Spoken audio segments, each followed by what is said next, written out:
Hi, it's Bruce. It's Saturday, June 27th. Beautiful day here, a little humid. It's Gay Pride weekend, and I have to admit, Bill and I don't really do Gay Pride weekend much anymore. Not like we used to when we met 30 years ago. I used to go to the parade and everything, but now we usually don't. Tomorrow, which is the parade, we're going to be sitting through the entire Norman conquests from 11:30 to whatever it goes to 10:30 at night. So 3 plays. That's a pretty gay thing to do. So we'll celebrate Gay Pride at the theater. Last week we went to see a gay play, The Temperamentals, written by John Morans. I went to see this because Michael Urie from Ugly Betty is in it, and I really like Michael Urie a lot on Ugly Betty. It's about the founding of the Mattachine Society, which was the first gay organization founded by Harry Hay and designer Rudy Gernreich. It was founded in the 50s,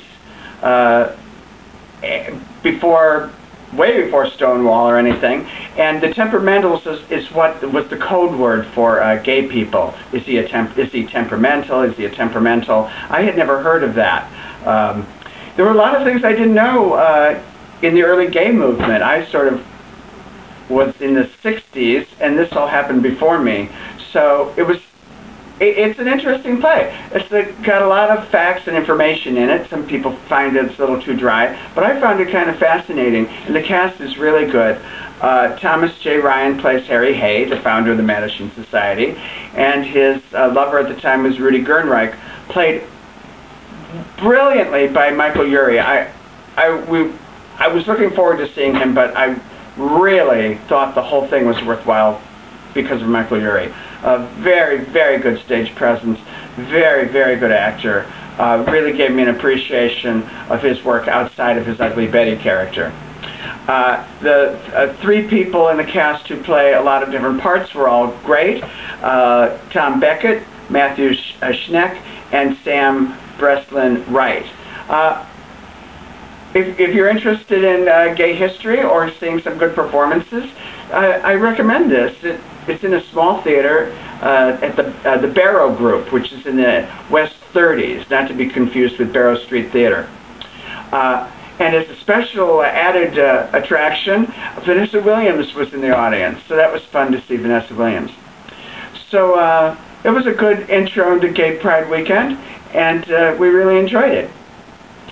Now, as you might know if you've been watching my blog, Bill and I are getting married July 11th, and as a prelude to that, and as a wedding present, our friend Neil, who's a spinal surgeon, Dr. Neil K, I'll just call him K, he's got a long last name I won't get into, and maybe he wants anonymity on the internet, and his lovely wife Suzanne threw us an engagement party, if you can get engaged after being with someone for almost 30 years.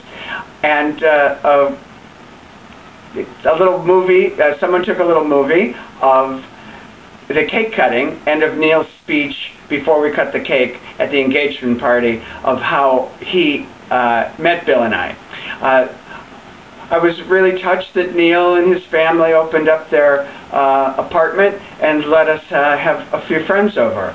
They threw a wonderful, wonderful party, and I thought you'd like to see this little clip of Neil's speech telling how he met us and showing Bill and I cut our engagement cake. Got to get ready for learning how to cut the wedding cake in July. All right, we'll have a great Gay Pride weekend, and enjoy. Let me see. Wait, I have to see first. A lot of you I've met before very briefly, and some I've never met before, but a lot of people have asked tonight, how do you know Bill and Bruce? And it started in 1998. I've been a spine surgeon for well over 25 years now. But many, many years ago I was in a circus, and I used to work for Klein Beatty, and I used to eat with the freaks in the sideshow. It was probably one of the last sideshows that ever traveled. And I took my girls to see Sideshow a couple months into the run, and we were so impressed with it. We got back home to Washington, and they said, let's go see it again. Why don't you write to these guys? And I'd never written a letter to anybody in my life, but I wrote a letter sent it to the stage door, and lo and behold, we did go see it again before it closed, and Bill and Bruce came to see us at the end of the show. And it was such a wonderful experience that day. I mean, they took Katie, who was just a little girl at the time, up to the dressing room, and Lexi got to go on stage and hang out. And I'll never forget, we walked back up Broadway, and I said to myself, my life is going to change. You ever have these moments when you really think things are going to be different? And we've been great friends ever since. Bill and I got to produce a couple shows in London, won an Olivier Award. But I think what's even more important in all of that is that through all the good times, but even more importantly through the bad times, these guys have been there for me. And I just wanted to say thank you. Yeah.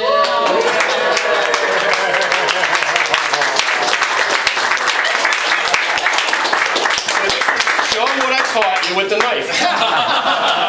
Yeah, show the good stuff. Neil is such a good friend that he invited us to watch a spinal surgery.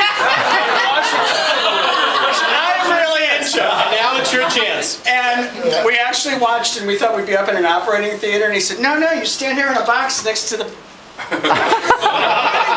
we did, and he's a really good surgeon. And they said, now cut the cake. You didn't have any junior mints, did you? He said, don't tell the disgusting. He was about to tell you a bad part. Okay. Oh, We have to do it together. Wait, which side is it? That side. Whatever. Ready? Look over your front. And we promised we wouldn't do this. Come on, you're never too young for it. All right. I want to see it. You sure you promised? The cake cutter takes over. That was a good cut. That was a good cut. Oh, you have to get help.